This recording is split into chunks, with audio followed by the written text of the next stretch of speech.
जय राधा माधव जय कुंज बिहारी। जय राधा माधव जय कुंज बिहारी।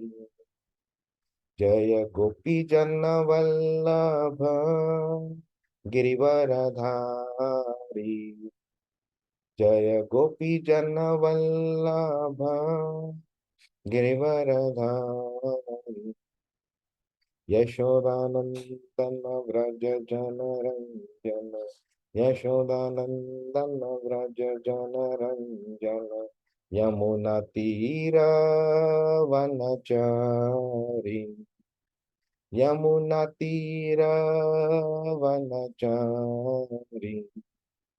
जय राधा माधव जय कुंज बिहारी।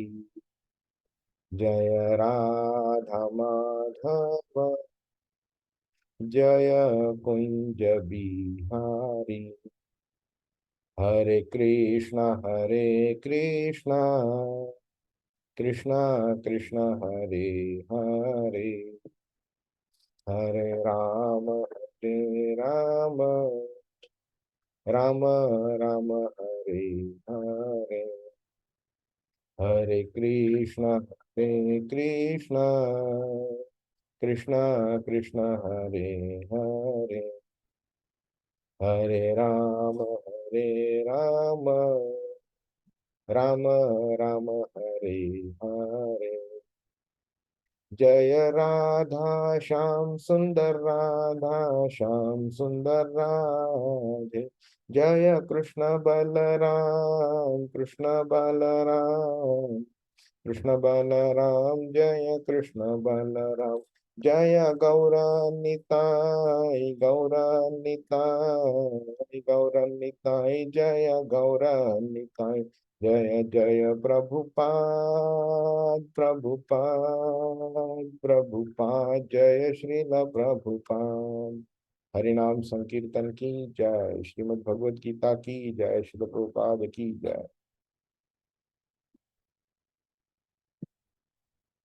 ओम अज्ञानतिमिरान्धस्य ज्ञानाञ्जनशलाकया चक्षुरुन्मिलितं येन तस्मै श्रीगुरवे नमः। श्रीचैतन्यमनोभीष्टं स्थापितं येन भूतले स्वयं रूप कदा मह्यं ददाति स्वपदान्तिकं। वन्देऽहं श्रीगुरो श्रीयुतपदकमलं श्रीगुरुन् वैष्णवांश्च। श्रीरूपं साग्रजातं सहगण रघुनाथान्वितां तं सजीवं साद्वैतं सावधूतं परिजन सहितं कृष्ण चैतन्य देवं श्री राधा कृष्ण पादान सहगण ललिता श्री विशाखान्वितांश्च। हे कृष्ण करुणा सिंधो दीनबंधु जगतपते गोपेश गोपिका कांत राधा कांत नमोस्तुते। तप्त कांचन गौरांगी राधे वृंदावनेश्वरी वृषभानुसुते देवी प्रणमामि हरिप्रिये। वाञ्छाकल्पतरुभ्यश्च कृपा सिन्धुभ्य एव च पतितानां पावनेभ्यो वैष्णवेभ्यो नमो नमः। नमो विष्णुपादाय कृष्णप्रेष्ठाय भूतले श्रीमते भक्तिवेदांत स्वामिन् इति नामिने। नमस्ते सारस्वते देवे गौरवाणी प्रचारिणे निर्विशेष शून्यवादी पाश्चात्य देशतारिणे। जय श्री कृष्ण चैतन्य प्रभु नित्यानंद श्री अद्वैत गदाधर श्रीवासादि गौर भक्त वृंद। हरे कृष्ण कृष्ण कृष्ण हरे हरे, हरे राम राम राम हरे हरे। हरे कृष्णा। सगळ्यांचं स्वागत आहे आजच्या क्लासमध्ये। आपण मागच्या वेळी कोणते दोन श्लोक केलेले आठवते? 7 आणि 8. हा, आणि काय होतं विशेष त्याच्यामध्ये? त्याच्यामध्ये हरिकृष्ण असं सांगितलेलं की धर्माचं जेव्हा वर्चस्व होतं तेव्हा धर्माची स्थापना करण्यासाठी भगवंत स्वतः अवतार घेतात. आणि नुसतं धर्माचं स्थापन करत फक्त तेवढंच एक उद्देश नसतो, तर ते लोकांना पण ज्या गोष्टी गुड आहे ते शिकवतात. आणि भक्तांचा मेन म्हणजे ते भक्तांसाठी अवतार घेतात आणि एक पर्टिक्युलर जो राईट राजा असतो तो नेमून देतात. भक्तांना दर्शन देण्यासाठी, भक्तांकडून सेवा घेण्यासाठी, त्यांच्याबरोबर लीला करण्यासाठी ते स्वतः अवतीर्ण होतात. हरे कृष्ण. मस्त, खूप छान. आणि बऱ्याच अशा गोष्टी आपण बोललेलो, म्हणजे अदर दॅन ह्या श्लोकाचा अर्थ अजून आपण बऱ्याच गोष्टी बोललेलो. तर कोणी सांगू शकेल अजून काय आपण बोललेलो? प्रभूजी, तो एक शब्द आपण जसा सृजामी आपण जो हे केला आणि तो तात्पर्यामध्ये पण दिलेला आहे प्रभुपादांनी. हा, तर तो एक शब्द एक महत्वाचा होता, म्हणजे की आपण जे म्हणतो की भगवंतांचं श्रीकृष्णाचं जे रूप आहे ते अवतार नाही आहे. आणि त्याबद्दल आपण बोललेलो, कारण का आधीच म्हणजे श्रीकृष्णांनी ऑलरेडी सांगितलेलं आहे की त्यांची जी रूपे आहेत ती शाश्वतरित्या आहेत. आणि आपण जे अवतार आणि अवतारी असं आपण एक दोन शब्द असे बघितलेले. बरोबर Short. बरोबर बरोबर. मग कृष्ण अवतार आहे का अवतारी आहे? अवतारी आहे. अवतारी. आणि जन्म ह्या शब्दाचं पण आपण हे बघितलेलं, अर्थ बघितलेला आणि फरक पण बघितलेला आपल्या जन्मामध्ये आणि कृष्णाच्या जन्मामध्ये. काय फरक आहे दोघांमध्ये? हा, आपण म्हणजे असं म्हणतात की श्री भगवंत म्हणजे त्या मूळ रूपामध्ये प्रकट होतात आणि आपला जन्म होतो. बरोबर. आणि आपला जन्म म्हणजे आपल्याला मृत्यू पण होतो, पण मृत्यू पण होतो. जन्म भगवंताचा आणि मृत्यू नाही होत. मृत्यूमध्ये भगवान. हा. आणि आपल्या शरीरामध्ये आणि भगवंताच्या शरीरामध्ये काय फरक आहे? त्यांचं शरीर अविनाशी आहे किंवा अच्छा, शाश्वत आहे, ओके. अविनाशी म्हणजे काय झालं म्हणजे? ज्याचा ज्याचा नाश होत नाही. हो, बरोबर. आपल्या शरीराचा नाश होतो, आपल्या शरीराचा आपण जन्म मृत्यू होतो, आणि आपल्या शरीराचा म्हणजे ते आपण म्हणतो डिकम्पोजिशन वगैरे जे होतं, पण भगवंतांचं शरीर हे अद्वितीय आहे. का असं? त्यांचं पंचमहाभूतानी नाही बनलंय शरीर, आपलं तसं बनलंय. करेक्ट. आणि पंचमहाभूतापासून का बनू शकत नाही त्यांचं शरीर? प्रभू त्यांचं शरीर दिव्य आहे. हो, बरोबर. दिव्य म्हणजे काय? दिव्य म्हणजेच जे भौतिक नाहीये ते दिव्य. हा. आता आपण असं इमॅजिन करा की तुम्ही एका नास्तिकाच्या समोर बसलेला आहात, हा, किंवा एक इतर धर्मीय व्यक्तीच्या समोर बसले आहेत, आणि तो तुम्हाला असं मुद्दामून तुम्हाला खोटं पाडण्याकरता असे विचित्र विचित्र प्रश्न विचारतोय. तर तुम्ही त्याची उत्तरं कशी द्याल? हा. कारण त्यांच्याबरोबर फक्त लॉजिक चालू शकतं किंवा फॅक्ट चालू शकतात, इमोशन्स तिकडे चालत नाहीत, राईट? तर आपण ह्याच्याबद्दल बोललेलो आपण की पंचमहाभूतांपासून भगवंताचं शरीर का नाही बनू शकत. भौतिक म्हणजे काय? हे पूर्ण जे मटेरियल नेचर आहे त्याच्या अंडर कंट्रोल जे आहे ते भौतिक आहे. हं? त्याच्यामध्येच पंचमहाभूत येतात. आणि हे भौतिक जे आहे त्याची स्थापना, त्याची निर्मिती पण भगवंताने केलेली आहे. त्यामुळे कॉन्सेप्ट आहेत इकडे, प्रधान, महत्तत्व वगैरे ह्या सगळ्या कॉन्सेप्ट आहेत. ह्या कॉन्सेप्ट जे आपण जसं भागवतम मध्ये जाऊ त्यावेळी आपल्याला समजेल. बट इन अ नटशेल जर बोलायचं झालं तर प्रधान म्हणजे अव्यक्त स्वरूपात असलेलं भौतिक प्रकृती. महत्तत्व म्हणजे जेव्हा भगवंत त्याची ऍक्टिव्हेशन करतो त्याला, त्यावेळी ते महत्तत्व बनतं. आणि त्याच्यापासनं मग सगळं अहंकार, मन, बुद्धी, रजोगुण, तमोगुण, सत्वगुण ह्या सगळ्या गोष्टी बनतात. देवता बनतात, इंद्रिय बनतात वगैरे. ह्या सगळ्या नंतर मग ह्या सगळे झाल्यानंतर मग खालच्या ह्या गोष्टी पंचमहाभूत वगैरे ते बनतात. तर जर आपलं शरीर पंचमहाभूतांपासून बनलेलं आहे तर भगवंताचं शरीर कसं बनू शकतं? ज्यांनी पूर्ण भौतिक प्रकृतीची निर्मिती केली, ज्याच्या नंतर पंचमहाभूतांची निर्मिती झाली, तो भगवंताचं शरीर पंचमहाभूतांपासून कसं बनू शकेल? हो की नाही? म्हणजे असं बोलण्याचं की एका इंजिनियरनी गाडी बनवली आणि नंतर काही वर्षांनी बोलायचं की ह्या गाडीनी तो इंजिनियर बनवला. हे इलॉजिकल आहे ना हे. तर जेव्हा आपण शास्त्राबद्दल जेव्हा बोलतो त्यावेळी शास्त्र समजून घेण्याचं आणि समजवण्याचे बरेच प्रकार असतात. एक आहे तत्वतः, जसं भगवानांनी सांगितलं तसं सांगायचं अगदी. दुसरं आहे की त्याला अनुसरून लॉजिकली कसं एक्सप्लेन करता येईल आपल्याला इतरांना, सो दॅट त्यांना समजू शकतं. आणि ह्याचं कारण काय असतं की दोन डॉक्टर जेव्हा एकमेकांशी बोलत असतात तेव्हाही ते कोणत्या लेवलवरती बोलतील? अगदी डीप लेवलवरती शरीराबद्दल बोलतील ते. पण दोन BSc सायन्स, BSc बायोलॉजी चे जे स्टुडंट्स असतील ते एकमेकांशी जेव्हा बोलतील त्यावेळी ते कोणत्या लेवलवरती बोलतील? एका मीडियम लेवलवरती, त्यांची जेवढी नॉलेज लेवल आहे तेवढं. आणि दोन शाळकरी मुलं असतील 6वी 7वी 8वीतले, ते जेव्हा शरीराबद्दल बोलतील त्यावेळी ते कोणत्या लेवलवरती बोलतील? त्याच लेवलवरती बोलतील जेवढी त्यांची नॉलेज आहे. आता होतं काय की आपण कितीही शास्त्र चांगलं शिकलेलो असलो पण समोरच्याला जे समजेल त्या भाषेमध्ये आपल्याला समजावावं लागतं.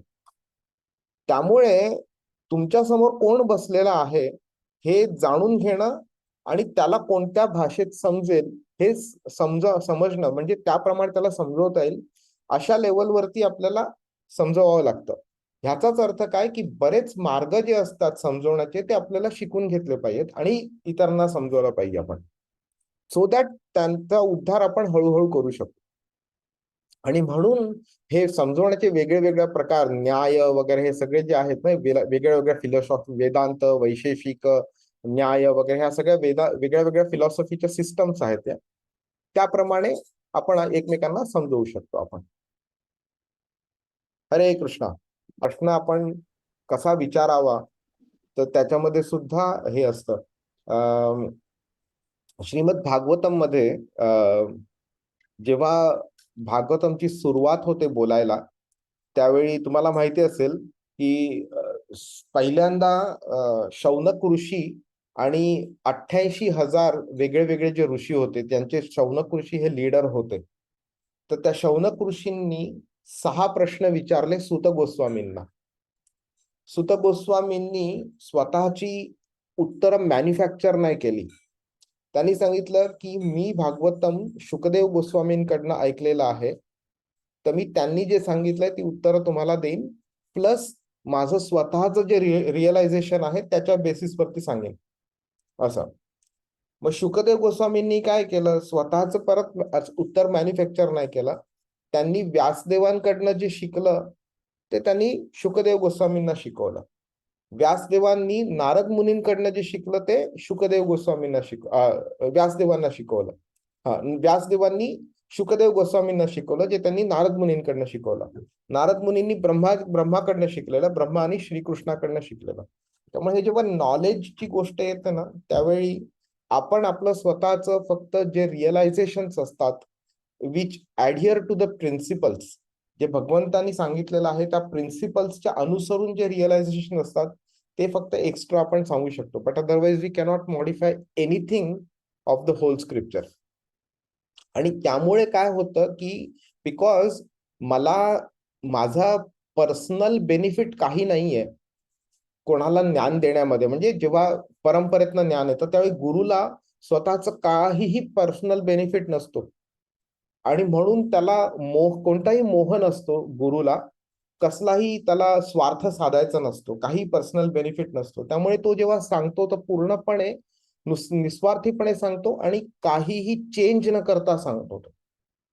आणि जेव्हा समोरच्याला काहीही बेनिफिट नसतो त्यावेळी मग आपण आपला इगो कशा करता दाखवायचा प्रश्न विचारताना. आता आपण हा असा विचार करू शकतो की आत्ताची जेव्हा स्कूलमध्ये टीचर आणि स्टुडंट असतात तर टीचरला सॅलरी मिळते, तर तो बेनिफिट असतो टीचरला. त्यामुळे एखाद्या स्टुडंटनी चुकीच्या पद्धतीने प्रश्न विचारला तरी टीचर असं बोलू शकते की बाबा हरकत नाही ना, तो विचित्र पद्धतीने बोलला, मला काय फरक पडतोय, मला माझा पैसा मिळतोय ना, हा विचार येऊ शकतो मनामध्ये. पण एका गुरु जेव्हा आध्यात्मिक ज्ञान घेतो आपण तेव्हा गुरुच्या मनात असे प्रश्न येत नाही, कारण गुरुला काय हवं असतं की कम्प्लिटली सेल्फलेस पद्धतीने आणि काहीही चेंज न करता तेव्हा तो सांगतो, कारण त्याला कसल्याही भौतिक गोष्टीचा मोह नसतो त्याला. त्यावेळी त्याला एकच एक्सपेक्टेड असतं की शिष्याने सांगितलेल्या मार्गावरती नीट चालावं. आणि जेव्हा तो अशा उद्धटपणे किंवा अहंकारी पद्धतीने जेव्हा प्रश्न विचारतो त्यावेळी ते त्याच्याच आध्यात्मिक प्रगतीला घातक असतं. म्हणून गुरु ते टॉलरेट करत नाही कधी, आणि म्हणून गुरुला ते आवडत नाही, म्हणून कधी शिष्यांनी ह्या प्रकार कधी करू नये. आणि म्हणून अर्जुन एक आपल्याला उदाहरण देऊन ठेवतो इकडे की this is the way you have to ask questions. आणि ह्याच पद्धतीने शौनक ऋषींनी सुत गोस्वामींनी शुकदेव गोस्वामींना वगैरे हे सगळे प्रश्न विचारले. आणि आपण परंपरेतनं ज्ञान घेतो, जसं आपण दुसऱ्या श्लोकात बघितलं ह्या 4थ्या अध्यायाच्या. परंपरेतलं असल्यामुळे आपण आपल्या गुरुकडनं शिकायचं असतं. नुसतं नॉलेज नाही तर बिहेवियर आणि एटिकेट्स पण शिकायचे असतात, जे आपण अर्जुनाच्या ह्या प्रश्नाद्वारे आपण शिकू शकतो. हरे कृष्ण. आपण आता 9वा श्लोक बघूया. 4था अध्याय श्लोक नंबर 9. जन्म कर्म च मे दिव्यम एवं यो वेत्ति तत्वतः त्यक्त्वा देहं पुनर्जन्म नैति मामेति सोऽर्जुन. हरे कृष्ण. हरे कृष्ण. जो माझ्या जन्माचे आणि कर्माचे दिव्य स्वरूप जाणतो, तो देहत्याग केल्यानंतर या भौतिक जगतात पुन्हा जन्म घेत नाही. तर हे अर्जुना, तो माझ्या शाश्वत धामाची प्राप्ती करतो. हरे कृष्ण. हरे कृष्ण. आता झालं काय, आधीचे जे श्लोक आहेत त्यांना आपण जर ह्याच्याबरोबर रिलेट केलं तर आधीच्या श्लोकामध्ये काय सांगितलेलं आहे, तो जन्म म्हणजे अवतरतो का अवतरतो, त्यावेळी त्यांनी कधी आणि का हे त्यांनी सांगितलेलं आहे. आता भगवान काय असतात, आपण ते तो हिंदी मूवी मध्ये प्रेम चोप्रा डायलॉग मारायचो ना, एक तीर में दो पक्षी कबूतर मारता हूं. तर भगवान काय असतात, एका बाणामध्ये हजारो ऑब्जेक्टिव्ह ते अचीव्ह करतात. तर एकदा तेव्हा जेव्हा अवतरतात ते, त्यावेळी त्यास बऱ्याच गोष्टी करतात. आता त्यांनी बाकीच्या 3 गोष्टी ज्या आपण ऐकल्या, परित्राणाय साधूनां विनाशाय च दुष्कृतां धर्म संस्थापनार्थाय, ह्या तर त्यांनी केल्याच आणि ते करणारच होते. भक्तांबरोबर लीला करायची, भक्तांबरोबर प्रेम आदान प्रदान म्हणतो आपण, ते करायचं वगैरे, ते सगळं केलं. आता ह्याच्यामधनं आपण आपल्यासारखी लोक काय बेनिफिट घेऊ शकतात, तर ते आपल्याला ह्याच्यातनं कळतं. ओके. आता काय आहे, भगवंतानी 2 गोष्टी सांगितल्यात, माझा जन्म आणि माझे कर्म.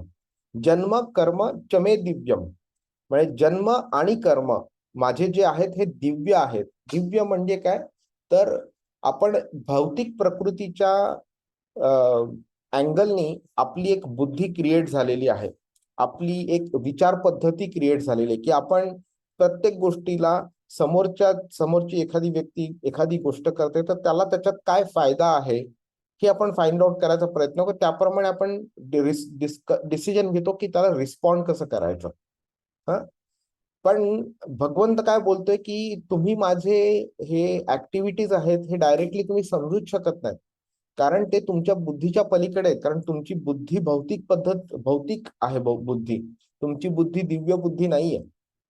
तर भौतिक बुद्धीच्या बळावरती तुम्ही एका दिव्य कर्म तुम्ही समजू शकतच नाही तुम्ही. आणि त्याच्याकरता मग कशी गोष्ट लागते, की मग कोणाची तरी कृपा लागते आपल्यावरती, की बाबा हा एका गुरुनी कृपा केली किंवा भगवानांनी आपल्यावरती कृपा केली, तर मग आपल्याला ती गोष्ट समजू शकते. जसं आपण बोललेलो ना, की भगवद्गीता 9व्या अध्यायाचं त्यांनी जो शीर्षक आहे तो त्यांनी दिलाय की राजविद्या राजगुह्य, म्हणजे कॉन्फिडेन्शियल, अतिशय गुह्य असं नॉलेज आहे, असं भगवान सांगतात. आता हे गुह्य कसं असू शकतं? करोडो कॉपीज भगवद्गीताच्या वितरित झालेल्या आहेत. जवळजवळ प्रत्येक घरामध्ये एक भगवद्गीता आहे. प्रत्येकाकडे नुसता संस्कृत श्लोक नाही तर ट्रान्सलेशन आहे आणि प्रभुपादांचे परपोर्ट्स पण आहेत. मग ते कॉन्फिडेन्शियल कसं असू शकतं जर का ते करोडो लोकांच्या पर्यंत पोहोचलेलं आहे?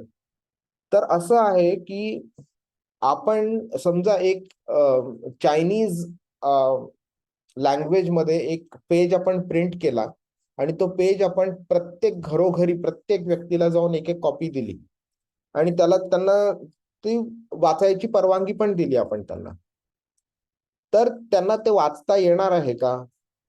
समजा त्यांनी वाचलं तर त्यांना समजणार आहे का? काही समजणार नाही त्यांना. म्हणजे काय झालं, त्याची माहिती जी होती, त्याची कॉन्फिडेन्शियालिटी जी होती ती वितरण त्या कागदाचं वितरण करण्याआधी जेवढी होती तेवढीच कॉन्फिडेन्शियलिटी नंतर पण राहिलेली आहे.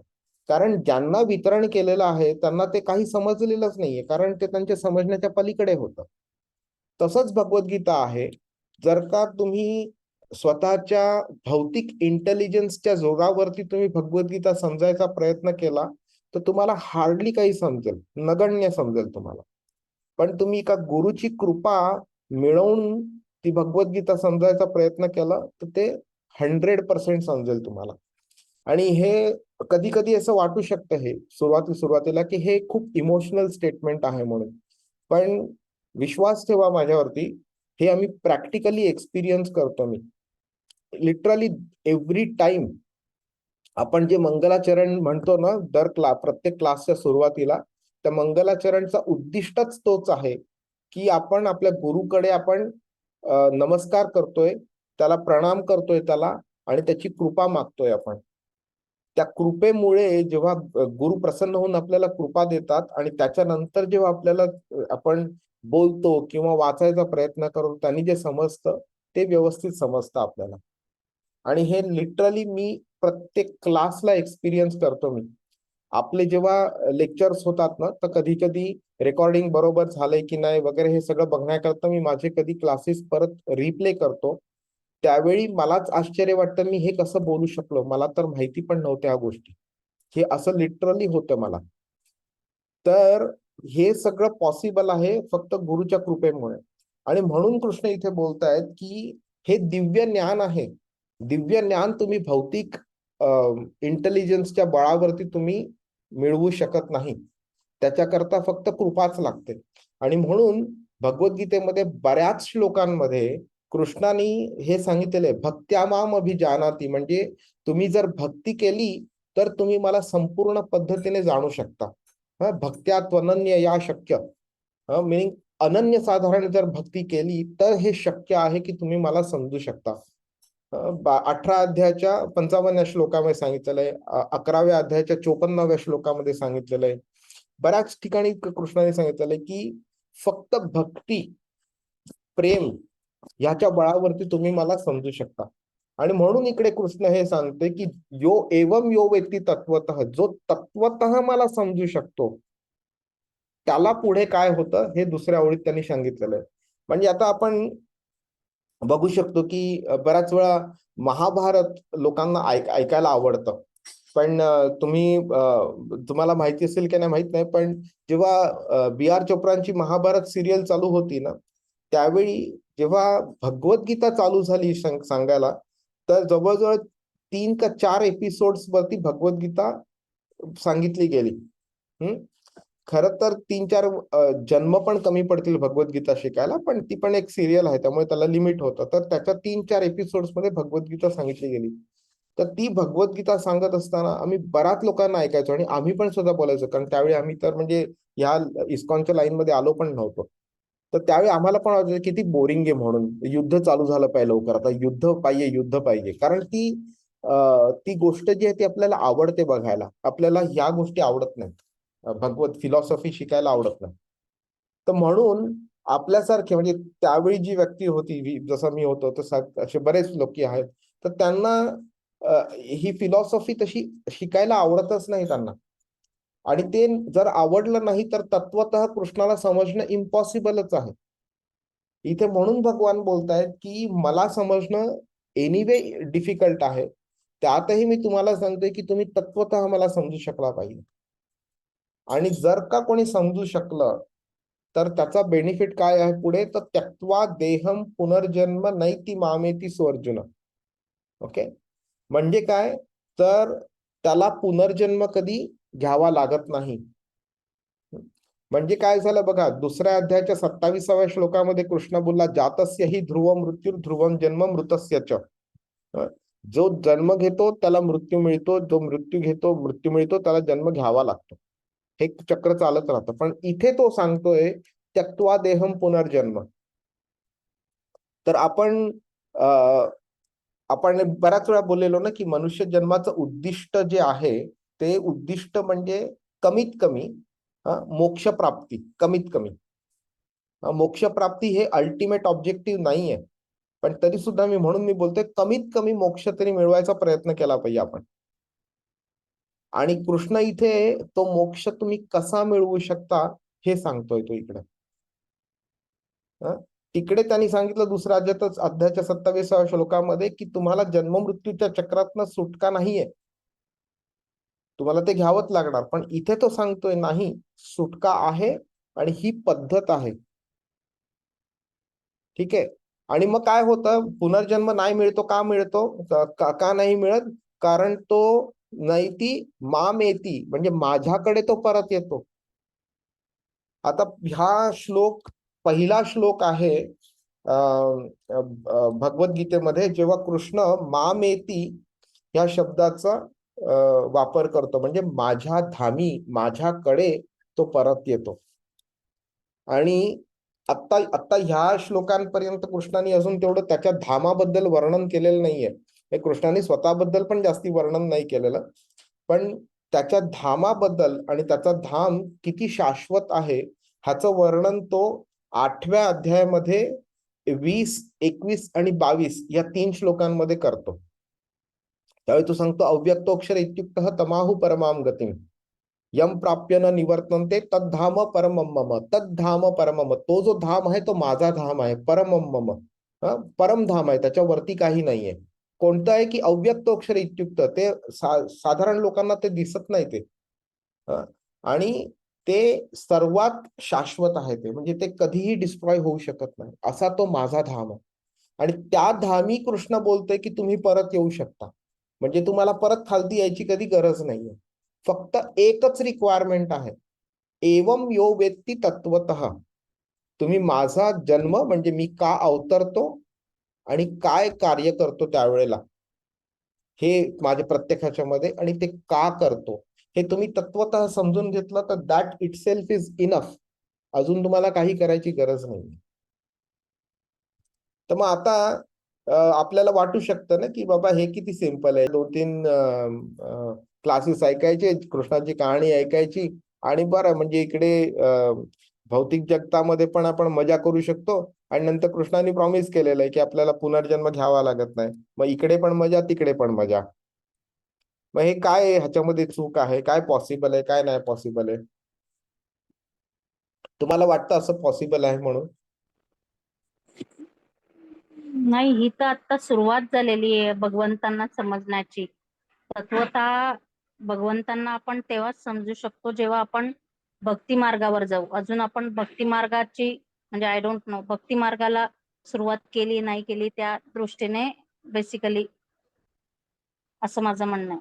ओके. पण एखादी व्यक्तीला जर असं वाटलं की मी 2-4-5 लेक्चर मी कृष्णाबद्दल ऐकले, तर त्याच्याबद्दल मला माहिती मिळाली, तर मला पुनर्जन्म घ्यावा लागणार नाही, म्हणजे मी इथे पाहिजे तेवढी मजा करू शकतो, कृष्णाबद्दल लेक्चर ऐकायचे 2-5, आणि शरीर सोडल्यावरती पुनर्जन्म पण नाही, म्हणजे इकडे पण मजा आणि तिकडे पण मजा. हे शक्य आहे का नाहीये? आणि नाही तर का शक्य नाही? नाही, कारण नुसतं समजून घेणं भगवानांना हे नाही भगवान एक्सपेक्ट करत आहे.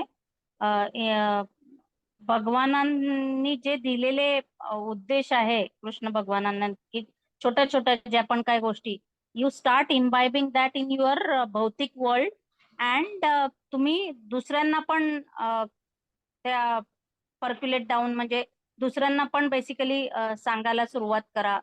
That will increase your level of power किंवा हे.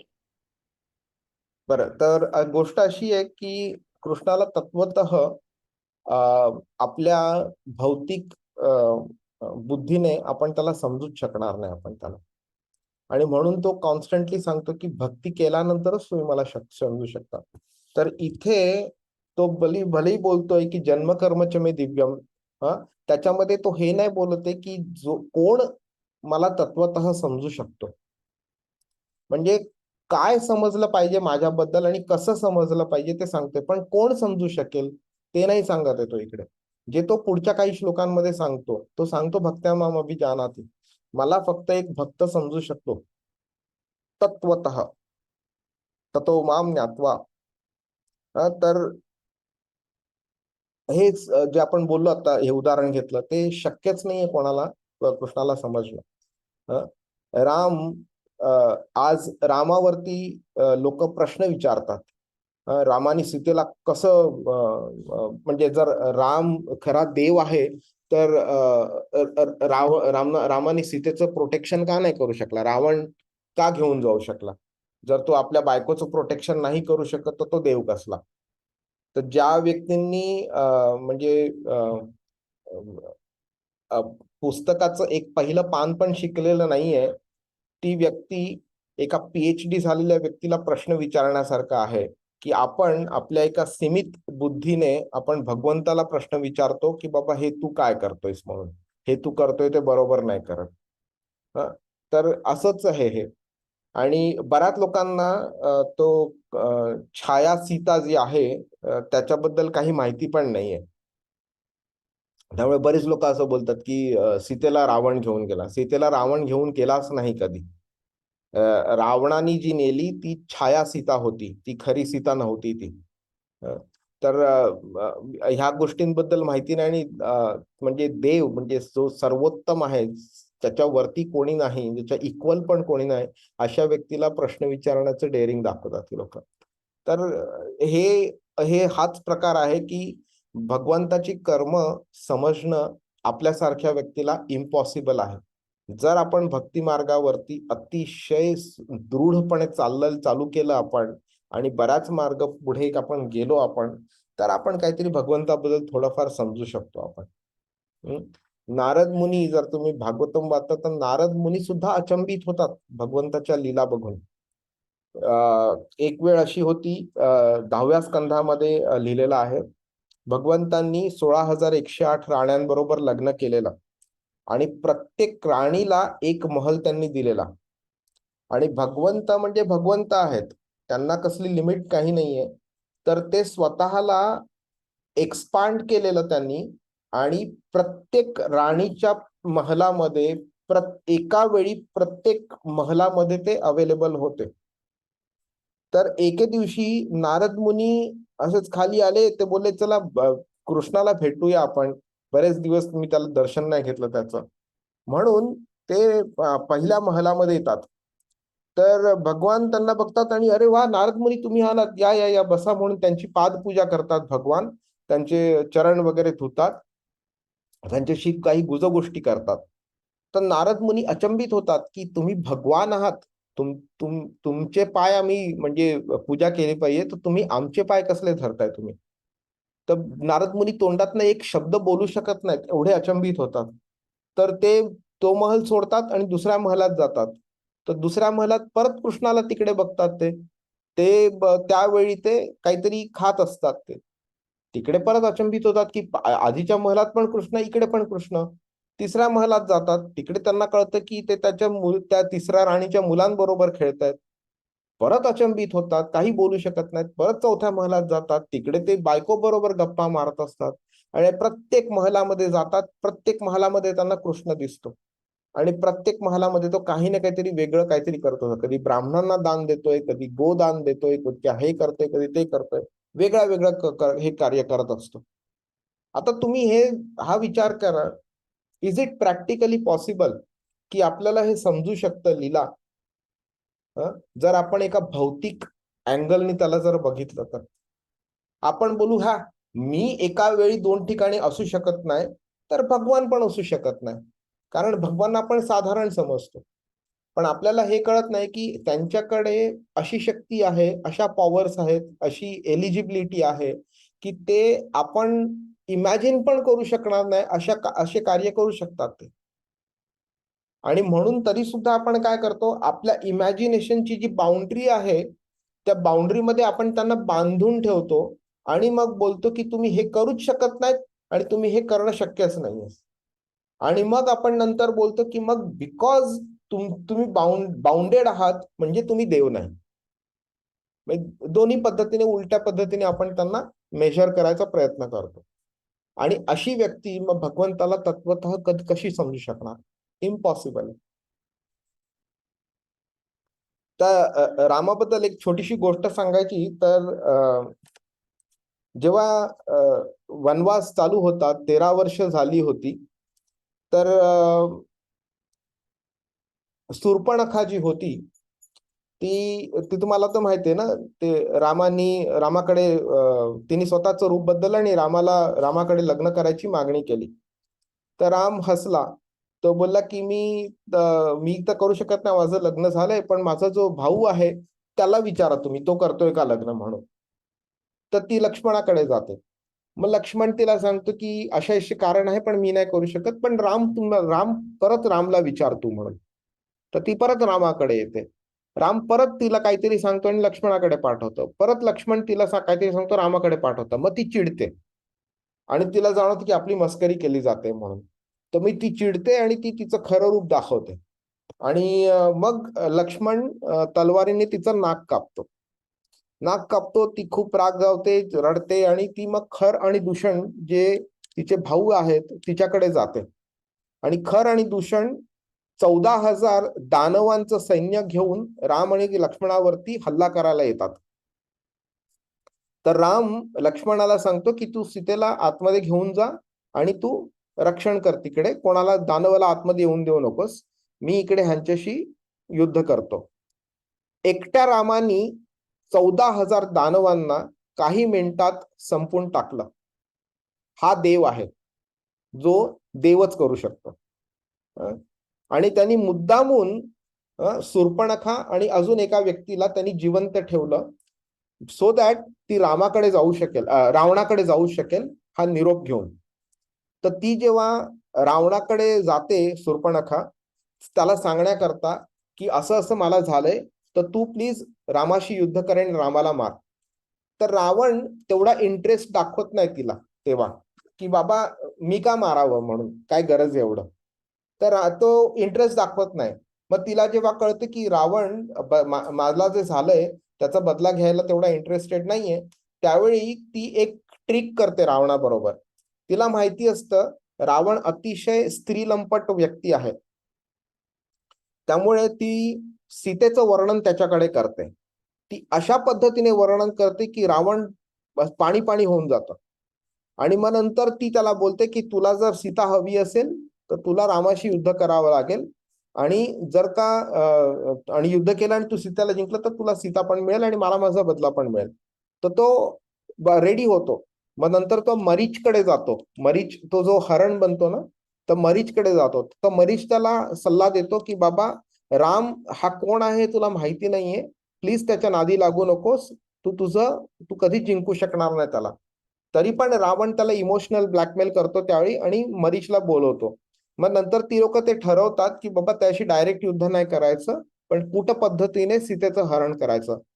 मग ते सोनेरी मृग आणि ते सगळं होतं आणि मग नंतर सीतेला तो हरण करून घेऊन जातो. आता तुम्ही इमॅजिन करा, ओके, सीतेचं हरण केल्यानंतर तो छाया सीता जो प्रकार आहे तो पूर्ण होतो. त्यावेळी ते त्या डिटेलमध्ये जात नाही आता. तर नंतर एकटा म्हणजे सैन्य घेऊन वगैरे एकटा राम रावणाशी युद्ध करून त्याला हरवतो तिकडे आणि त्याला मारतो. तर ही व्यक्ती राम ही एवढं सगळं करू शकते. तुम्हाला वाटतंय की त्याला सगळं त्यांनी प्री प्लॅनिंग केलेलं, त्याला सगळं माहितीये काय होणार आहे ते. जर का त्याला माहितीये की बाबा त्यांनी तो अवतरलेला आहे रावणाशी युद्ध करून रावणाला मारण्याचा करता, आणि ह्याच्या मागे सुद्धा मोठी कारणं आहेत. ह्याच्या मागे रावणाने जेव्हा रामाचा अवतार झाला, म्हणजे अवतरले राम, त्याच्या आधी रावणाने इतके नालायक कृत्य केलेली की त्याला बऱ्याच लोकांकडनं शाप मिळालेले, बऱ्याच लोकांकडनं. वेदवती नावाची एक बाई होती, जी एक ऋषीची कन्या होती, आणि वेदवतीवरती बळजबरी करायचा रावणाने प्रयत्न केला. त्यावेळी तिने शाप दिला रावणाला, सांगितलं की तू माझ्या शरीराला हात लावलेला आहेस, त्यामुळे आता हे माझं शरीर युजलेस झालेलं आहे, त्यामुळे मी हे शरीर त्यागणार आहे. पण मी तुला आता शाप देते की जर का तू कोणत्याही बाईला तिच्या इच्छेशिवाय टच जरी केलंस तू, तर तुझं शरीर जळून जाईल म्हणून. तर रावण एवढा घाबरलेला की त्यानंतर पासून त्यांनी कोणत्याही बाईला बळजबरी केली नव्हती त्यांनी त्याच्यावरती. नंतर एकदा ब्रह्माकडे त्यांनी हे केलेलं, त्यांनी खूप तपस्या केली, ब्रह्म प्रसन्न झालेले आणि ब्रह्माकडे त्यांनी अमर होण्याचं वरदान मागितलेलं. तर ब्रह्मा बोलले की मी स्वतः अमर नाहीये, तर मी तुला अमर होण्याचं वरदान देऊ शकत नाही. मग रावणाने काय केलं, स्वतःची जेवढी बुद्धी आहे ती वापरून त्यांनी विचार केला की कोण कोण व्यक्ती कॅपेबल आहे रावणाला मारू शकण्याचं. त्यांनी सगळ्या लोकांकडनं त्यांनी प्रोटेक्शन मागितलं आणि ब्रह्मानी ते दिलं. त्या प्रोटेक्शन मागताना त्यांनी फक्त 2 व्यक्तींना किंवा 2 प्रकारच्या व्यक्तींकडनं प्रोटेक्शन मागितलं नाही. त्यांनी मनुष्याकडनं आणि वानराकडनं प्रोटेक्शन मागितलं नाही. आणि तो बोलला, मनात त्यांनी हा विचार केला की मला देवता हरवू शकत नाही तर मानव काय हरवणार मला, वानर काय हरवणार. म्हणून त्यांनी त्यांच्याकडनं प्रोटेक्शन मागितलं नाही. एवढा त्याचा अहंकार होता. आणि म्हणून भगवान एका मनुष्य योनीमध्ये त्यांनी अवतार घेतला त्यांनी. आणि हे सगळे वानर जे होते हे सगळे देवता लोक होते, हे पृथ्वीवरती उतरलेले रामाला मदत करायला. आणि त्यांनी मुद्दामून वानराचं रूप घेतलं का, तर त्याला ब्रह्मानी त्याच्याकडनं प्रोटेक्शन दिलं नव्हतं. तर आता हे एवढं प्लॅनिंग जे होतं ते एवढं सुरुवातीपासून झालेलं आहे. तुम्हाला वाटतंय की रामानी सीतेचं हरण होऊन दिलं बिकॉज ही वॉज इनकॅपेबल? इम्पॉसिबल आहे. हे प्लॅनिंग जे होतं ते आधीच झालेलं हे सगळं. आणि जर का त्याला हे होऊन द्यायचं नसतं तर त्यांनी शूर्पणखाला त्याच वेळी मारून टाकलं असतं ना. आणि जे काही 1-2 जण जी होती शूर्पणखा बरोबर गेली ती त्यावेळी त्याच मारून टाकलं असतं. 14,000 लोकांना त्यांनी एका वेळी मारलं तर अजून 2-3 जणांना मारायला काय मोठी गोष्ट होती. त्यांनी त्याच वेळी मारलं असतं, रावणाकडे निरोपच नसता गेला, रावणाला इच्छाच नसती झाली सीतेचं हरण करण्याची आणि रामायणचं पुढचं ते झालंच नसतं, ते सीतेचं हरण झालंच नसतं. पण हे सगळं त्यांनी घडवून आणलेलं. आणि एवढी व्यक्ती जी पुढचं एवढं सगळं प्लॅन करू शकते आणि त्याप्रमाणे ऍक्शन घेऊ शकते, do you think he was incapable? तर हे सगळं जे आहे हे भगवंताची जी कर्म जी आहेत ही तत्वतः समजणं खूप गरजेचं आहे. म्हणून हा श्लोक अतिशय इम्पॉर्टंट आहे की भगवंत जेव्हा बोलतो की जन्मकर्मच मे दिव्यम, तर ते दिव्य काय आहे हे आपण आपल्या बुद्धीने समजणं इम्पॉसिबल आहे. म्हणूनच आपल्याला शास्त्राची मदत आणि गुरुची कृपा ही लागतेच लागते. हरे कृष्ण. हरे कृष्ण. सुहास प्रभू तुम्ही हात वरती केलेला, सॉरी मी माझं लक्ष नंतर गेलं. हो, ऍक्च्युली मला ऍड करायचं होतं जेव्हा तुम्ही सांगितलं. मी कुठेतरी ऐकलेलं, जेव्हा युद्ध चालू झालं रावणात आणि रामामध्ये, तेव्हा जेव्हा रावण नाचायला लागला होता श्रीरामाकडे बघून, आणि नंतर जो सारथी होता त्याने सांगितलं की अरे तुला तर युद्ध करायचं, तेव्हा रावण परत जागेवर आला आणि युद्ध चालू झालं. पण जेव्हा युद्ध चालू झालं तेव्हा रावण आनंदाने नाचायला लागला होता जेव्हा त्यांनी श्रीरामांना पहिल्यांदा बघितलं. हेच विचारायचं होतं, मी ऐकलेलं होतं कुठेतरी. काय माहिती नाही प्रभू. काय आहे की ना, बरेच लोकांना स्वतःच्या कपोलकल्पित असे गोष्टी काढतात बाहेर. पण आपण फक्त एकच बघितलं पाहिजे की वाल्मिकींनी जे रामायण लिहिलं आहे ते खरं रामायण आहे. तर आपल्याला कोणतीही अशी मनात येतं ना की हे खरोखर झालेलं का नाही झालेलं, तर वाल्मिकींचं रामायण वाचावं आणि त्याचं व्हेरिफिकेशन करून घ्यावं आपण. तर that is the best source. बरेच असे लोक स्वतःच्या मनाला कल्पना येतात त्यांच्या आणि ती लोक अशी कथा निर्माण करतात, 4 लोकांमध्ये बोलतात, लोकांना ती आवडते आणि लोक त्यांना खरं मानून बसतात. त्यामुळे मी शास्त्र किंवा गुरु ह्यांच्याकडनं जर ऐकलेलं असलं तरच विश्वास ठेवतो, अदरवाईज मी त्याच्यावरती विश्वास नाही ठेवत. मी प्रभू एक शंका मनात आलेली आहे आता हे जे डिस्कस झालं त्याच्याबद्दल, की जर आपल्याला रामाच्या हातून, म्हणजे I am just thinking now, की जर रामाच्या हातून रावणाचा मृत्यू झालाय तर याच्यासारखं भाग्य काय असू शकतं, असा जर विचार केला तर हाऊ अबाउट, म्हणजे काय म्हणणं आहे तुमचं या? हो अगदी. आणि हे सगळं ठरवलेलं आधी. जय आणि विजय नावाचे 2 द्वारपाल होते, वैकुंठाचे होते, म्हणजे आहेत वैकुंठाचे. त्या द्वारपालांच्याकडनं एकदा हे जे ब्रह्माची 4 मुलं होती ना, 4 कुमार म्हणतात, सनत कुमार, सनातन कुमार वगैरे, हे 4 जी मुलं होती त्यांचा एकदा चुकून अपमान घडला त्यांच्या हातनं. स्वतःच कार्य करता करता त्यांच्याकडनं चुकून अपमान झाला.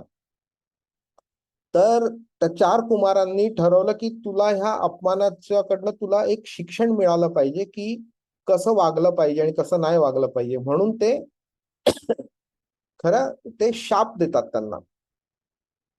आणि तिकडे भगवान स्वतः कृष्ण स्वतः येतो आणि तो बोलतो की तो माझे भक्त म्हणजे जय विजय असो किंवा हे 4 कुमार असो, माझे भक्त हे त्यांचं प्रोटेक्शन करण्याकरता मला म्हणजे हातपाय कापावे लागले तरी सुद्धा मी करेन ते, पण मी तुमचं प्रोटेक्शन आणि तुमची इच्छा पूर्ण करेन. तर भगवंतांचं पण सँक्शन मिळतं. मग ते जय आणि विजय त्यांच्या कुमारांची माफी मागतात, पण ते त्यांना नंतर ऑप्शन देतात की भाई तुम्हाला 3 जन्म दानवांची मिळतील, पण त्याच्यामध्ये तुम्ही स्वतः भगवान तुम्हाला येतील, युद्ध करतील, तुम्हाला मारतील आणि मग तुम्ही परत नंतर येऊ शकता इकडे. तर पहिला जो त्यांचा दोघांचा एकत्र असा पहिला जो अवतार झाला, त्यांचा अवतार मिनिंग ते जन्म घेतला त्यांनी पृथ्वीवरती, तो म्हणजे हिरण्याक्ष आणि हिरण्यकशिपू. हिरण्याक्षांनी पृथ्वी पूर्ण पाण्यात बुडवण्याचा प्रयत्न केला, ज्याच्याकरता हा वराह अवतार झालेला. आणि हिरण्यकशिपूला मारण्याकरता नरसिंहदेवांचा अवतार झाला. आणि हे दोघेही विष्णूचे अवतार म्हणजे कृष्णच येतो. पण नंतरच त्यांचं रावण आणि कुंभकर्ण हे झालेलं. रावणाला आणि कुंभकर्णाला आणि राम लक्ष्मण ह्यांनी मारलं, रामाने पण मारलं. नंतर तिसरा ह्याच्यामध्ये कृष्णाच्या वेळी शिशुपाल आणि दंतवक्र हा त्यांचा तिसरा अवतार झाला, ज्यावेळी त्याला कृष्णाने मारला तिकडे. आणि हे त्यांचे 3 अवतार पूर्ण झाल्यावरती त्यानंतर परत वैकुंठाला निघून गेले. तर रावणाचा मृत्यू रामाच्या हातनं ठरलेला, लिहून ठेवलेला हे आधीच ठरलेलं आहे. आणि तुम्ही म्हटल्याप्रमाणे हो, असा मृत्यू भगवंताच्या हातनं येणं चांगलं आहे. पण कसं असतं की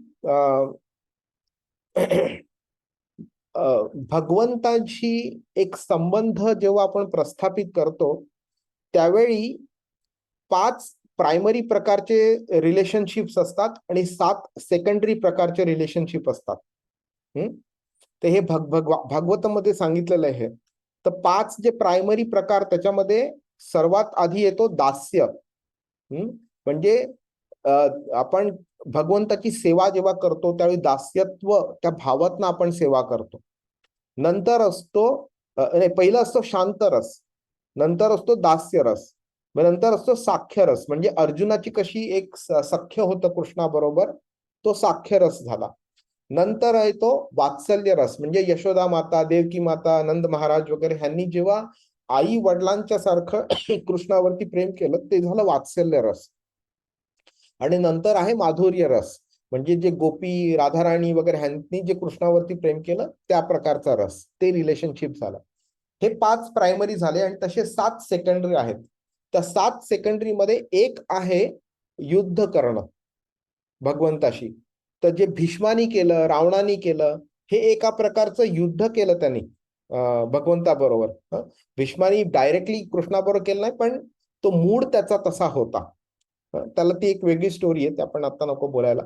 तर तो मूड त्यांचा तसा होता. तर त्या प्रकारे सुद्धा एक भगवंताशी त्यांनी संबंध प्रस्थापित केला. आणि भगवंत कसं आहे ते भौतिक प्रकृतीच्या वरती आहेत. आपण भौतिक प्रकृतीच्या अंडर असल्यामुळे राग, लोभ, मोह, मध, मत्सर वगैरे आपण ह्या सगळ्यांनी इन्फ्लुएन्स्ड असतो. ते इन्फ्लुएन्स्ड असतात, त्यामुळे ते सगळ्यांना एकाच अँगलने, एकाच दृष्टीने बघतात. त्यामुळे ते रावणावरती सुद्धा ते तेवढंच प्रेम करतात जेवढं त्यांनी अर्जुनावरती केलेलं. तर सांगायचं कारण हे की भगवंताशी जर आपल्याला स्वतःचा संबंध प्रस्थापित करायचा असेल तर एक भक्त बनून संबंध प्रस्थापित करावा ना. एक युद्ध करून किंवा एका एनिमीच्या रिलेशनशिप मध्ये कशाला प्रस्थापित करावा. कंस सुद्धा कृष्णाचं कंटिन्युअस 24 तास नामस्मरण करत होता, कृष्णाचं स्मरण करत होता, पण तो भीतीने करत होता. का तर त्याला कृष्णाच्या हातून मृत्यू होणार आहे हे कळलेलं आणि कृष्णाने त्याचे एक एक एक एक करून त्याचे सगळे राक्षसांना मारून टाकलेलं आणि त्याला काही सुचतच नव्हतं. दिवस राष्ट्र जळी स्थळी काष्ठी पाषाणी तो फक्त कृष्णाचा विचार करत होता. तर मग त्या पद्धतीने विचार करण्याच्या ऐवजी इट इज बेटर, जसं तुकाराम महाराजांनी, एकनाथांनी, नामदेवांनी, चैतन्य महाप्रभूंनी ज्याप्रमाणे त्यांचं स्मरण केलं तशा प्रकारे आपण स्मरण करा. तुम्ही म्हटलं ते अगदी बरोबर आहे. कृष्णाच्या हातनं मृत्यू येणं हे सुद्धा चांगलं आहे. अगदी गाडी खाली मरण्यापेक्षा कृष्णाच्या हातनं मृत्यू येणं जास्ती चांगलं आहे. पण त्याच्यापेक्षाही चांगलं आहे एक भक्त बनून त्यांच्याशी संबंध प्रस्थापित करावा.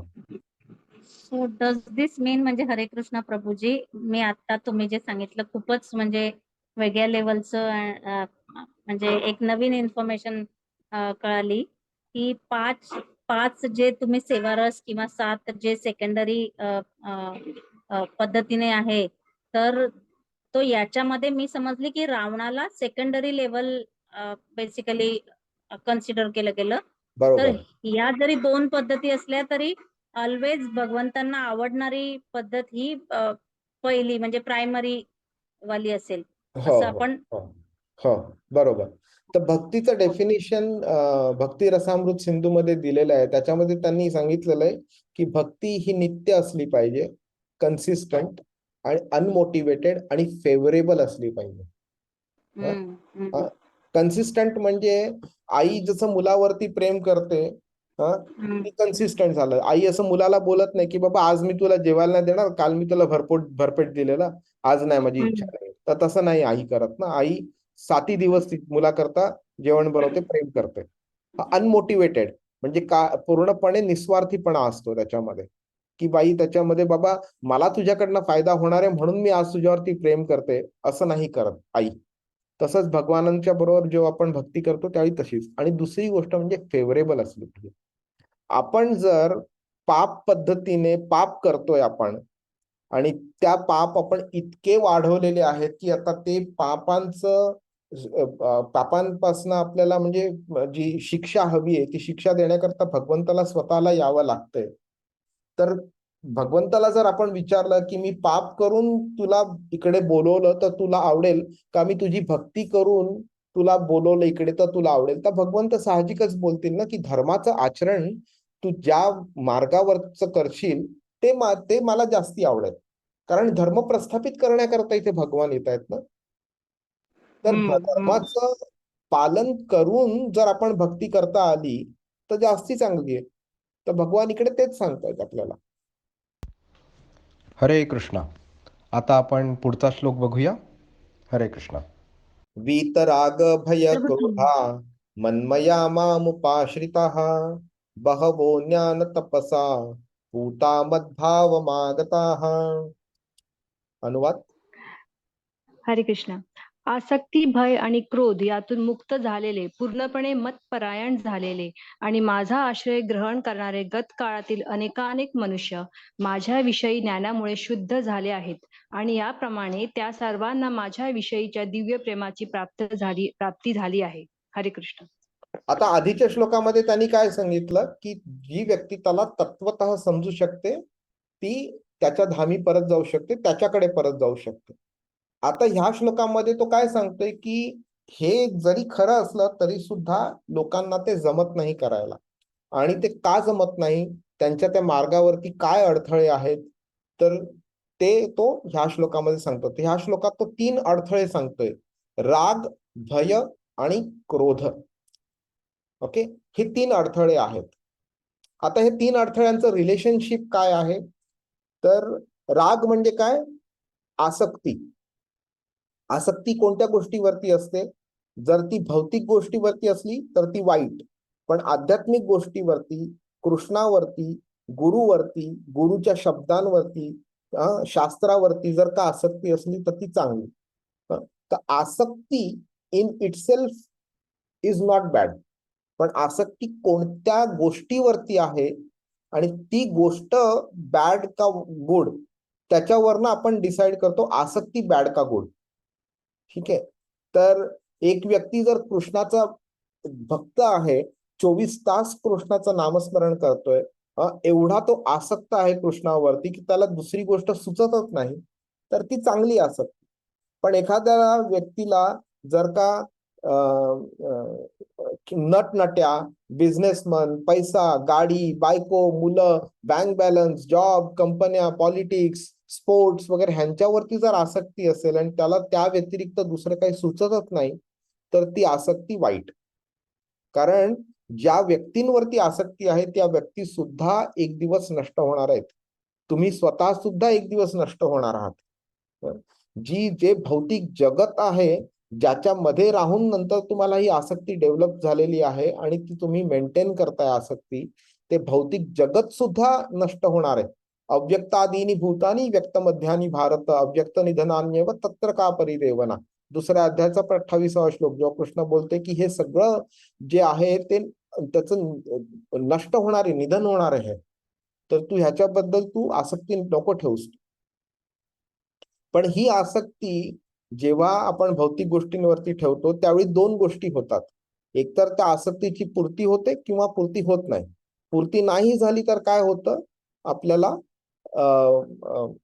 क्रोध निर्माण होतो. ध्यायतो विषयान पुंसा संगस्तेषुपजायते संगात संजायते काम कामात क्रोधोभिजायते. काम म्हणजे वासना निर्माण होते ध्यान करण्यापासून. म्हणजे एक नुसतं आपण अध्ययन जरी कसल्या भौतिक गोष्टीचं केलं तर आपल्या एक इच्छा निर्माण होते की ती मला हवी आहे. ते हवी असल्यानंतर आपण त्याचा विचार करायला लागतो, कशी मिळवायची तो विचार करायला लागतो आणि त्यानंतर आपण त्याच्यावरती आपली वासना निर्माण होते आणि मग वासना क्रोधामध्ये निर्माण होते त्याचं वासनेचं. आणि काय होतं, एखादी गोष्ट आपल्याला हवी असली तर ती एक प्रकारची इच्छा असते, एक आसक्ती असते. एखादी गोष्ट आपल्याकडे आहे आणि ती जाऊ नये ही पण एक वेगळी वासना असते, ती एक आसक्ती असते. आणि त्याच्यामुळे काय होतं, एक भय निर्माण होतं की मला ही मिळेल का, किंवा माझ्याकडे जर असली तर माझ्याकडनं ही जाणार तर नाही ना. मग प्रोटेक्शन करण्याकरता वेगळे गोष्टी आपण करायला प्रयत्न करतो आणि ते भय आपल्या मनात राहतं. आणि जर का ती गोष्ट आपल्या हातातनं गेली किंवा जी मिळायला हवी आहे ती मिळाली नाही तर मग क्रोधाची निर्मिती होते. कृष्ण इथे बोलतोय की हे 3 अडथळे आहेत ज्याच्यामुळे तुम्ही मला तत्वतः समजू शकत नाही. आणि जर का तुम्ही वीत म्हणजे ह्याच्यापासून तुम्ही सुटका करू शकला स्वतःची, जर तुम्ही मुक्त झाला तुम्ही, तर मग तुम्ही पुढचं पाऊल उचलू शकता. ते काय आहे तर मनमया मामुपाश्रित. तुम्ही मनापासून तुम्ही माझी पूजा कराल, मला तुम्ही माझा आश्रय घ्याल तुम्ही आणि परायण म्हणजे मतपरायण म्हणजे तुम्ही माझा शरण याल. तुम्ही संपूर्णपणे तुम्ही मला स्वतःच ऑब्जेक्टिव्ह समजाल आणि त्याप्रमाणे तुम्ही मार्गावरती चालू शकाल. हे तेवढं समजणं डिफिकल्ट नाहीये. तुम्ही फक्त एक असा एक बिंदू धरा. तुम्ही एक पॉइंट आहे इकडे, त्या पॉइंटला समजा एक मार्ग आहे, त्या मार्गाच्या तुम्ही मध्ये उभे आहात, तर तुम्हाला 2 डायरेक्शन्स आहेत. एक तुम्ही लेफ्टला जाऊ शकता किंवा राईटला जाऊ शकता. तुम्ही जर लेफ्टला गेलात तर म्हणजे तो भौतिक मार्गच आहे, राईटला गेलात तर तो आध्यात्मिक आहे. तर कृष्ण एवढा सिंपल सांगतोय, तुम्ही राग भय आणि क्रोधाच्या मार्गावरती चालला लागा तर तुम्ही भौतिक चाल, तुम्ही लेफ्टला जाणार. बट जर तुम्हाला राईटला जायचं असेल तर तुम्हाला हे सगळं सोडावं लागेल. त्या मध्यबिंदूपासून परत तुम्हाला राईटला चालावं लागेल. आणि जेव्हा तुम्ही राईटला चालता तेव्हा तुम्ही मतपरायण होऊ शकता, व्हायला पाहिजे. आणि मामुपाश्रित म्हणजे माझा आश्रय घ्यायला पाहिजे. आणि अशी जी लोक करतात, हे जे करतात ते बहवो ज्ञान तपसा. बहव म्हणजे खूप लोक, ज्ञान आणि तपाच्या बळावरती त्यांनी पूता मद्भाव मागत आहात. म्हणजे ते पूता म्हणजे त्यांनी त्यांची सगळी पापकर्म वगैरे आहेत त्यांची सगळं त्यांनी नष्ट केलेलं आहे, प्युअर झालेले आहेत, शुद्ध झालेले आहेत आणि मद्भाव मागत आहात. तो बोलतो की ते त्यांचे एक लव माझ्याकरता अतिशय दिव्य असं प्रेम जे आहे ते निर्माण झालेलं आहे आणि त्यांनी माझ्या धामी ते परत आलेले आहेत. आगत म्हणजे येणं, आगमन म्हणतो ना आपण मराठीमध्ये, आगमन म्हणजे येणं, तसं आगत आहात. मग या पूर्ण याचा जर अर्थ आपण समजून घेतला तर तुम्हाला भौतिक गोष्टींवरती जर तुम्ही आसक्ती कमी केली तर तुम्हाला भय निर्माण नाही राहणार. आपल्याला एखादी गोष्ट मिळायला हवी किंवा असलेली जायला नको ते भय निर्माण नाही होणार. त्यामुळे तुम्ही क्रोधाची निर्मिती नाही होणार. ह्याच्यापासून तुम्ही मुक्त झालात तर तुम्ही कृष्णाच्या मार्गावरती चालू शकाल. कृष्णाला अल्टिमेट हा ऑब्जेक्टिव्ह असा ठेवून कृष्णाचा मामुपाश्रित कृष्णाचा आश्रय घेऊ शकाल. हे ज्यांनी केलेलं आहे बहवो ज्ञान तपसा, त्यांनी ज्ञान आणि तपाच्या बळावरती अशा बऱ्याच लोकांनी स्वतःच प्युरिफिकेशन पूर्ण केलेलं आहे. माझ्यावरती एक प्रेम, माझ्याबद्दल त्यांच्याकडे एक प्रेम निर्माण झालंय आणि ते माझ्याकडे येऊ शकले आहेत. ओके, तर हे झालं 10वा श्लोक. ठीक आहे, तर आपण इथे स्टॉप करू शकतो. आता एक काय असतं हे, का कृष्ण ह्या सगळ्या गोष्टी सांगतोय, कोणी सांगू शकेल हे सांगण्याची काय गरज आहे म्हणून? त्याच्या अगोदर एकच एक फंडामेंटल म्हणजे मला माहिती आहे आपल्याला मागच्या दुसऱ्या अध्यायामधले काहीतरी श्लोक पण याच सिमिलर मिनिंगचे होते की भौतिक जगाची आसक्ती तुम्ही ठेवली तर तुमची तृप्ती होऊ शकते किंवा अतृप्ती होऊ शकते. मग त्याच्यामुळे तुमची जर तृप्ती झाली तर अजून तुमची वासनावरती वाढेल, अशा सेम मिनिंगचा होता. पण इथे गोइंग नेक्स्ट लेवल बियॉन्ड की तुम्ही तसं नका करून माझ्यापाशी या. तर इज इट म्हणजे एम आय थिंकिंग राईट? हे मला जस्ट अगदी एकदा चेक बरोबर आहे, करायचं. अगदी बरोबर आहे. आणि मी तुम्हाला सगळ्यांना आधी मागे जसं सांगितलेलं ना की कृष्णाने काय सांगितलेलं आहे, एक इन्स्ट्रक्शन दिली आहे त्यांनी दुसऱ्या अध्यायामध्ये की तुम्ही एक गोष्ट करा म्हणून अर्जुनाला सांगितली आहे. तर ती इन्स्ट्रक्शन जी आहे ती 18व्या अध्यायापर्यंत कृष्णाने कॉन्स्टंट ठेवलेली आहे. तुम्ही कर्म करा, भक्ती करा, फळाची अपेक्षा करू नका. ही इन्स्ट्रक्शन जी आहे ही त्यांनी कॉन्स्टंट ठेवलेली आहे. फक्त त्याच्या मागे जी मेंटॅलिटी जी आहे ती त्यांनी ग्रॅज्युअली इम्प्रूव्ह करत गेलाय. तो आधी कर्मकांड सांगितलं, मग कर्मयोग सांगितलं, मग ज्ञानयोग सांगितलं, मग ध्यान योग सांगितलं, मग भक्तियोग सांगितलेलं. हे त्यांनी इन्स्ट्रक्शन कॉन्स्टंट ठेवून मेंटॅलिटी चेंज केलेली आहे. आणि त्याच बेसिसवरती दुसऱ्या अध्यायाच्या 62 आणि 63व्या श्लोक आपण जो बोललो ना, ध्यायतो विषयान पुंसा संगस्तेषुपजायते संगात संजायते काम कामात क्रोधो विजायते क्रोधात भवती सम्मोह सम्मोहात विभ्रम स्मृतिभ्रंशात बुद्धिनाशो आणि बुद्धिनाशात प्रणश्यती. हे जे 2 श्लोक आहेत त्या सिमिलर लाईन्स वरतीच आहेत. ती डिटेलमध्ये ती प्रोसेस सांगितलेली. इथे त्यांनी ती प्रोसेस 3 शब्दात सांगितलेली, राग, भय आणि क्रोध. आणि त्याचं रिझल्ट पण सांगितलेलं आहे आणि काय होतं आणि कोणी केलेलं आहे तर ते पण सांगितलेलं आहे. ठीक आहे, तर धन्यवाद. माझा प्रश्न होता की हे कृष्ण का सांगतोय, हे काय कारण काय आहे त्याला हे सगळं सांगायची?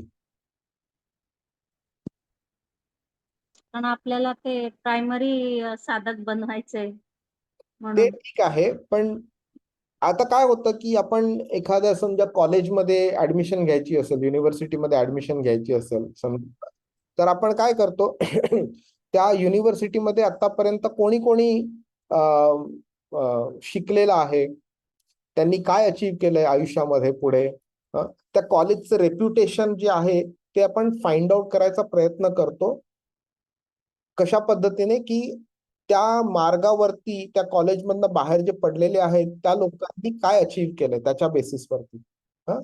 जर एखादा नवीन प्रॉडक्ट आपल्याला विकत घ्यायचं असलं तर आपण काय फाइंड आउट करतो की हे प्रॉडक्ट आधी ऑलरेडी कोणाकडे आहे, त्यांचा एक्सपिरियन्स काय आहे, are they happy with it or not, आणि मग आपण डिसाइड करतो घ्यायचं की नाही ते.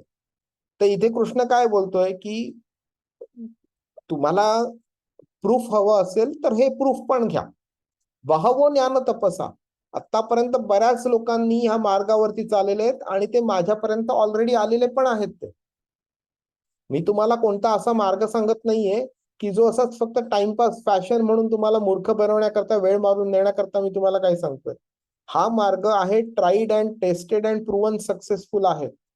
आणि त्याचं ज्वलंत उदाहरण म्हणजे भरपूर लोक ऑलरेडी माझ्याकडे आलेली आहेत. त्यामुळे ह्या मार्गावरती तुम्हाला डाऊट घेण्याचं काही कारणच नाहीये तुम्हाला. तर हा अतिशय इम्पॉर्टंट पॉइंट आहे, बहवो ज्ञान तपसा. हरे कृष्णा. सुहास प्रभू. प्रभूजी, तुम्ही सांगितलं की ज्ञान आणि तप याद्वारे आपण प्युरिफाय करू शकतो. आता यात तप म्हणजे एक्झॅक्टली तुम्हाला काय म्हणायचं? तप म्हणजे वेगळ्या वेगळ्या प्रकारची तपस्या असते. तर आपण कधी जाऊन आपण हिमालयात बसून सुद्धा तप करू शकतो, कधी कधी नामस्मरण करून सुद्धा तप करू शकतो आपण. कधी कधी म्हणजे असे बऱ्याच प्रकारचे आहेत. आणि आपण ह्याच अध्यायामध्ये काही प्रकारचे असे आपण तप वगैरे बघणार पण आहोत, सॅक्रिफायसेस वगैरे आपण शिकणार आहोत, काय कृष्ण सांगतोय ते वगैरे. पण गंमत अशी आहे ना की कृष्ण आता भलेही हे सांगतोय, पण जसं मी सांगितल्याप्रमाणे अजून आपल्याला एक वरच्या स्टेपवरती तो नेईल आणि तो त्यांना त्यावेळी आपल्याला शिकवेल की तपापेक्षा अजून चांगलं काय आहे म्हणून. तर तप म्हणजे हे जे ऋषीमुनी तप वगैरे करायचे ते वगैरे ते सगळं आपण ध्यान करू शकतो आपण. किंवा काही लोक जे आहेत ते मुद्दामून भर दुपारी उन्हामध्ये अगदी बाहेर कोणत्याही छप्पर हे नसतं, छप्पर नसतं, अशा ओपन स्पेस मध्ये ते जाऊन तप करत बसतात.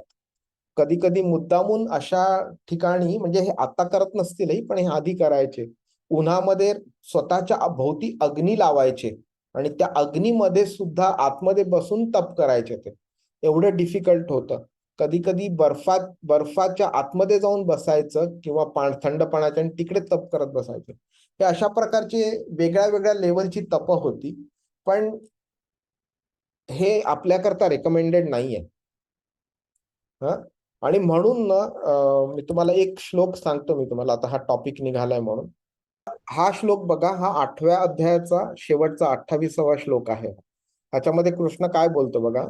A person who accepts the path of devotional service, म्हणजे भक्तियोग, ओके, तर इज नॉट बिरेफ्ट, म्हणजे bereft of the result derived from. आता तो बरेच प्रकार सांगणार आहे की स्टडिंग द वेदाज, म्हणजे वेद शिकणं, performing sacrifices, undergoing austerities, charity, philosophical आणि फ्रुटिव्ह ऍक्टिव्हिटीज, म्हणजे कर्मकांड, ज्ञानकांड, दान करणं, यज्ञ, दान, तप, नंतर वेद शिकणं, ह्या सगळ्यामधनं जे फळ मिळतं, हे सगळी फळं जो भक्ती मार्गावरती चालतो त्याला पण मिळतात. A person who accepts the path of devotional service is not bereft of the result derived from. आणि हे सगळे प्रकार. आता कृष्ण पुढे काय सांगतोय. Simply by performing devotional service he attains all these. खूप मोठा इम्पॉर्टंट स्टेटमेंट आहे हा, की जे पण इतर प्रकार जे आहेत त्या प्रकाराची सगळी फळं आहेत ती भक्ती मार्गावरती चालणाऱ्या व्यक्तीला मिळते. आणि at the end he reaches the supreme eternal abode. शाश्वत भगवंताचं जे धाम आहे, ज्याला गोलोक वृंदावन म्हणतात, तो त्या धामी आपण जाऊ शकतो. आता ह्याचाच अर्थ काय आहे की जो भक्तियोगी नाहीये त्याला भगवंताच्या धामी जाणं शक्य नाही. त्यामुळे काय झालंय की जसं मी सांगितल्याप्रमाणे कृष्ण इन्फॉर्मेशन जी आपल्याला सुरुवातीला देतोय ती तो इलॅबोरेट करणार आहे आणि अजून चांगल्या चांगल्या क्वालिटीची इन्फॉर्मेशन तो आपल्याला देणार आहे. त्यामुळे आता जरी तो आता बोललाय की तप केल्याने माझ्याकडे आलेलेच लोक, तर आता कारण बिकॉज तो ज्ञान मार्ग आपल्याला शिकवायला चालू करतोय. कर्मामध्ये जेव्हा ज्ञानाची भर पडते त्यावेळी ते कर्म अजून चांगलं होतं. तर तो प्रोसेस तो आपल्याला शिकवणार आहे आता पुढच्या वर्सेस मध्ये. म्हणून तो इथे ज्ञान आणि तपाबद्दल बोलतोय तो. पण खरं त्याला आपल्याकडनं भक्तीच अभिप्रेत आहे आणि ते तो पूर्ण 7व्या अध्यायापासून पुढे तो कन्फर्म करेल आपल्याला. ठीक आहे प्रभू. हो हो प्रभूजी. हरे Krishna. Hare Krishna, Krishna Krishna